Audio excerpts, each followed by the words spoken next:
Thibault n'avait qu'une chance sur 1 million de tomber sur une personne compatible. La maladie s'est déclarée chez l'enfant il y a 4 ans. Il a subi des traitements lourds qui ont dû reprendre après une rechute en mai dernier. Hélène Jacques et Jean-Michel Guillot. Donc il n'a pas pu avoir sa chimio ce matin ? Non, parce qu'il avait le résultat de sang là, qui était trop bas, le fibrinogène. Donc je lui ai reprélevé là ce midi. D'accord. Donc on attend le résultat, vous nous rappellerez ce soir. Encore un emploi du temps bousculé par la maladie. Depuis 4 mois, Thibault a l'habitude. Depuis sa rechute en mai dernier, le jeune garçon multiplie ses séjours au CHU. Sa leucémie a regagné du terrain. La chimiothérapie, les transfusions de sang ont leurs limites. Il faut maintenant passer à la greffe de moelle osseuse.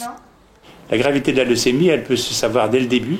Il y a des formes dont on sait au diagnostic par des examens complémentaires que cette leucémie va être grave et que dès que l'enfant va être mis en rémission par la chimiothérapie, il faudra le greffer pour le guérir, pour avoir une chance de le guérir.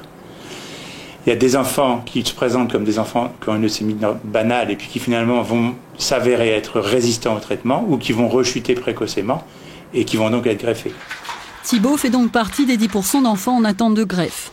En mai 2004, la leucémie est entrée d'un seul coup dans sa vie. Des bleus inexpliqués, une grosse fatigue, un banal contrôle chez le médecin et au bout, le terrible verdict. Dès qu'il peut rentrer chez lui, le moral reprend un peu le dessus. La chimio, c'est... j'ai perdu mes cheveux, mais ça, c'est rien. C'est le regard des gens, surtout. Et c'est vraiment quelque chose de dur. Il y a des personnes qui nous regardent d'une façon... comme on a l'impression qu'on vient d'une autre planète. Au quotidien, ce petit gars a beau être courageux, difficile de gérer sa souffrance liée aux effets secondaires. Depuis 1 mois, sa maman a décidé de sortir du silence. Je sais que Thibault aura une greffe, mais on n'est pas à l'abri que ça recommence encore. Et je me dis, je ne vais pas encore attendre, perdre du temps pour mobiliser les gens et que tout le monde se sente concerné. Donc c'est maintenant et je me sens décidée à le faire maintenant et j'en ai la force. Et ça me permet aussi de vivre mieux la maladie. Car la bonne nouvelle est tombée, il y a un donneur compatible pour Thibault. La greffe est prévue le 6 novembre à Paris. Enfin l'espoir d'une nouvelle vie. J'aimerais vraiment devenir paléontologue, ce serait quelque chose pour moi de grand et aider des gens comme on m'a aidé.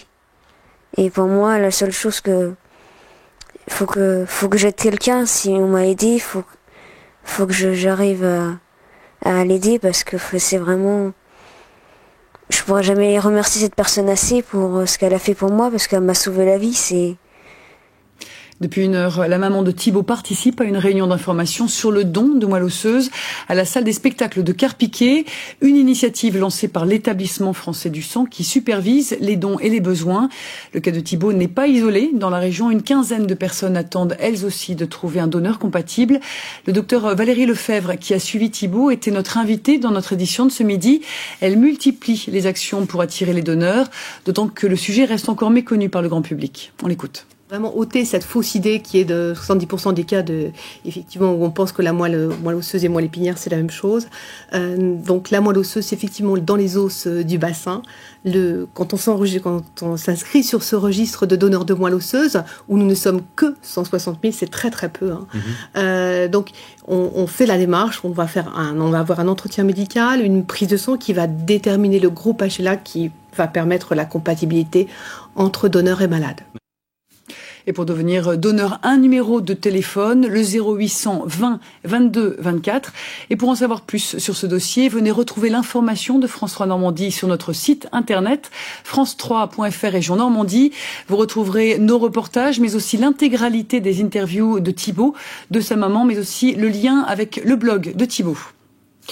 Le groupe automobile Renault a présenté sa nouvelle Mégane, mais aussi son plan de restructuration lors d'un